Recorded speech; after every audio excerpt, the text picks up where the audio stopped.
यह कहानी समीर नाम के एक लड़के और जिया नाम की एक लड़की की है।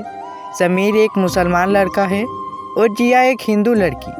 दोनों की मुलाकात पहली बार एक शादी पार्टी में हुई थी। समीर लड़के का दोस्त था और जिया लड़की की दोस्त। समीर एक सिंगर भी था। अपने दोस्त के कहने पर समीर पार्टी में गाने लगा। समीर के गाने को पार्टी में मौजूद सभी लोग एंजॉय कर रहे थे।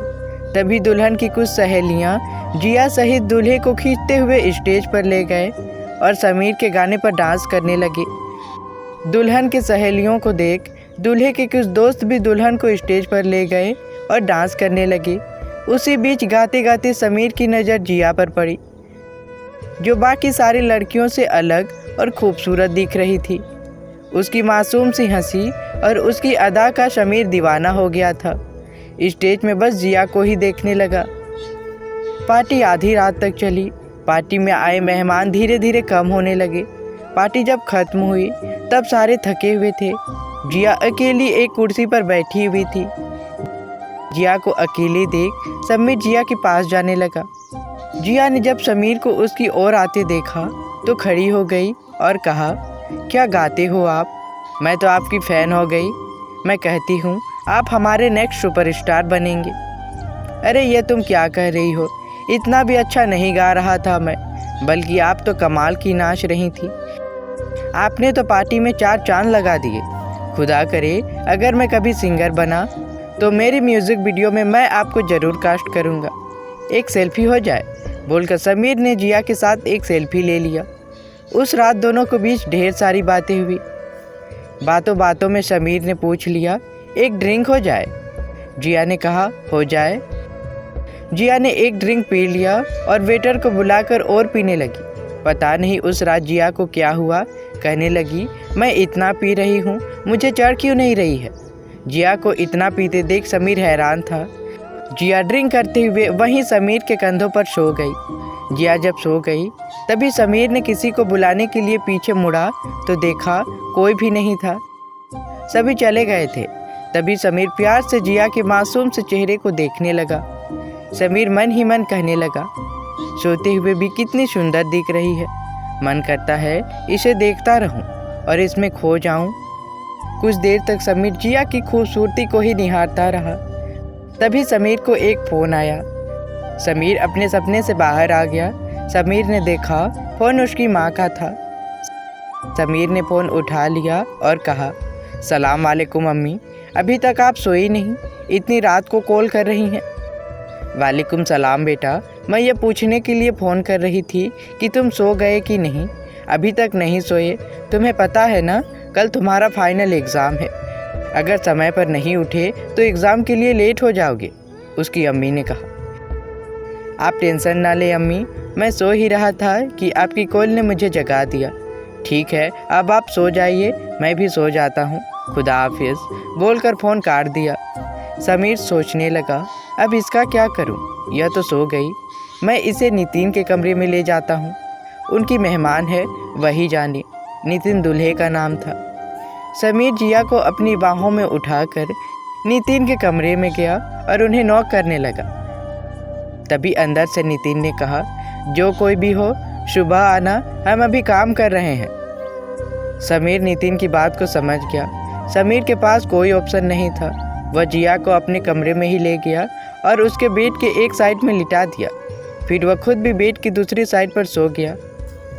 अगली सुबह जिया जब नींद से उठी तो वह बेड पर थी। उसे अचानक याद आया, कल रात तो मैं उस सिंगर के साथ ड्रिंक कर रही थी। अचानक मैं यहाँ कैसे पहुँच गई? समीर वहाँ से जा चुका था। जिया एकदम से बेड से उठी और बाहर आ ही रही थी कि तभी ज़मीन में पड़े हुए कपड़ों से टकरा गई। जिया ने देखा तो कपड़े समीर के थे। अरे यह कपड़े तो उस सिंगर के हैं। क्या वह मेरे साथ सोया था? कहीं उसने मेरे साथ कुछ किया तो नहीं? सोचते हुए जिया अपनी दोस्त शिल्पी के कमरे में गई।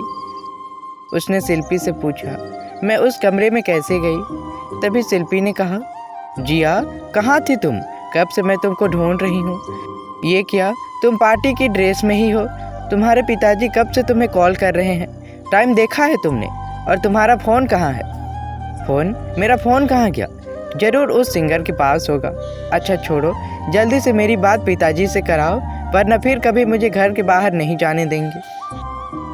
जिया शिल्पी के फ़ोन से अपने पिताजी को कॉल करने लगी। फ़ोन उठाते ही जिया के पिताजी कहने लगे, जिया बेटे, हम कब से आपको कॉल कर रहे हैं, आपका कॉल क्यों नहीं लग रहा, और कहाँ थी आप? शिल्पी ने कहा, आप मिल नहीं रही थी, हम तो डर ही गए थे। पापा, मैं एक पुरानी सहेली के घर गई हुई थी, सोचा फ़ोन करके आपको बता दूं, लेकिन हमारा फ़ोन ऑफ हो गया था, तो हम फ़ोन को चार्ज में लगाकर बस सहेली के घर ही गए हुए थे। अच्छा कोई बात नहीं, आप जल्दी से तैयार हो जाइए, हम आपको लेने आ रहे हैं, जिया के पिताजी ने कहा। शिल्पी ने पूछा, क्या कहा उन्होंने? डैड मुझे लेने आ रहे हैं। सॉरी शिल्पी, मुझे जाना होगा। शिल्पी यार, एक मसला हो गया, कल रात मैं उस सिंगर के कमरे में सो गई थी। क्या नाम है उसका, मुझे नाम भी नहीं पता। प्लीज़ उससे फ़ोन करके पूछो ना मेरा फ़ोन कहाँ रखा है। क्या कल रात तुम समीर के साथ सोई थी? तुम दोनों के बीच कुछ हुआ तो नहीं? शिल्पी ने पूछा। मुझे नहीं पता, मैं नशे में थी, उसके कमरे में कैसे सो गई मुझे वो भी नहीं पता। वैसे लड़का अच्छा लगा मुझे, कुछ किया भी हो तो कोई बात नहीं। समीर को फ़ोन करके पूछो मेरा फ़ोन कहाँ है, डैड के आने से पहले फ़ोन मिलना चाहिए। शिल्पी नितिन को कहकर समीर को फ़ोन करने लगी, लेकिन समीर फ़ोन नहीं उठा रहा था क्योंकि उस वक्त वह एग्ज़ाम दे रहा था। कुछ ही देर में जिया के पिताजी नितिन के घर पहुंच गए जिया को लेने के लिए। तभी जिया ने शिल्पी को कहा, कुछ भी हो जाए, कैसे भी करके तुम्हें मेरे पिताजी को समीर के आने तक रोकना होगा। अगर मेरे पिताजी को मेरे फ़ोन के बारे में पता चली तो मेरी खैर नहीं, क्योंकि एक सप्ताह पहले ही मैंने लिया था, वह भी 1.5 लाख का। बहुत पापड़ बेलने पड़े थे इसके लिए। शिल्पी ने किसी तरह बातों ही बातों में जिया के पिताजी को रोकने की कोशिश की, लेकिन ज़्यादा देर तक नहीं रोक पाई। जिया अपने पिताजी के साथ निकल ही रही थी कि उसी वक्त समीर आ गया। समीर के आते ही जिया में जान आई। जिया ने अपने पिताजी को कहा, पापा आप बैठते रहिए, मैं वॉशरूम होकर आती हूँ।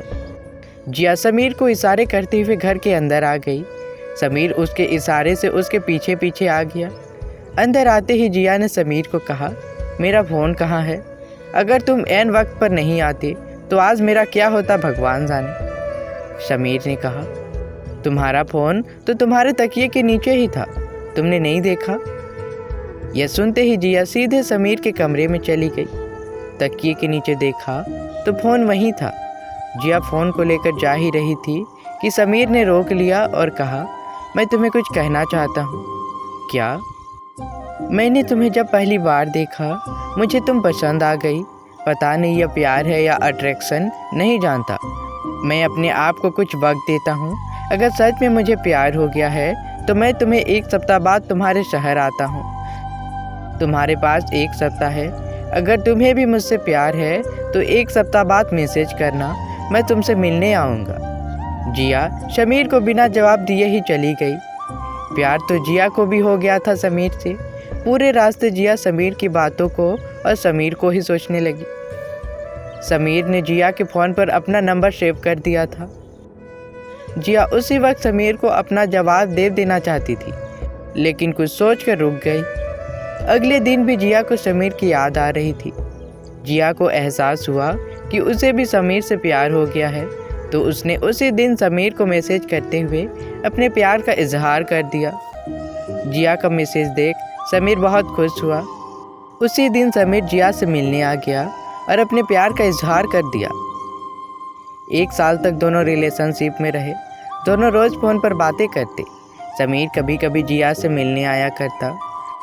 समीर अब सक्सेसफुल सिंगर बन गया था। उसे बहुत सारे काम मिल रहे थे। समीर जिया से शादी करना चाहता था।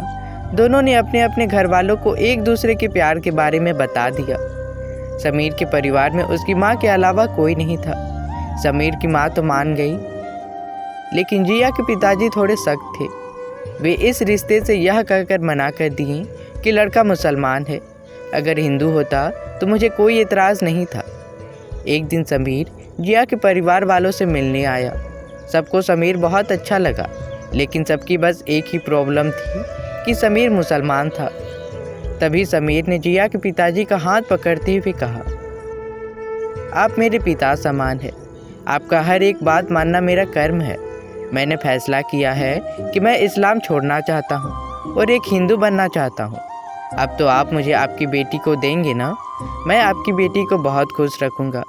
अगर मेरी तरफ से एक भी तकलीफ़ उसे पहुँची तो आप उसी वक्त मेरे ऊपर कार्रवाई कर सकते हैं। अब तो आपको मुझ पर भरोसा हो गया है ना? समीर ने जिया के पिताजी को कही। जिया के पिताजी उसी वक्त मान गए। कुछ ही दिनों में समीर ने अपना धर्म चेंज किया और 1 महीने बाद उसकी और जिया की शादी हिंदू रीति रिवाज में बड़े ही धूमधाम से हो गई। समीर और जिया खुशी खुशी अपनी ज़िंदगी जीने लगी। कैसी लगी आपको मेरी यह कहानी? कमेंट करके ज़रूर बताएं और मेरे चैनल पर नए हैं तो मेरे चैनल को सब्सक्राइब भी करें। धन्यवाद।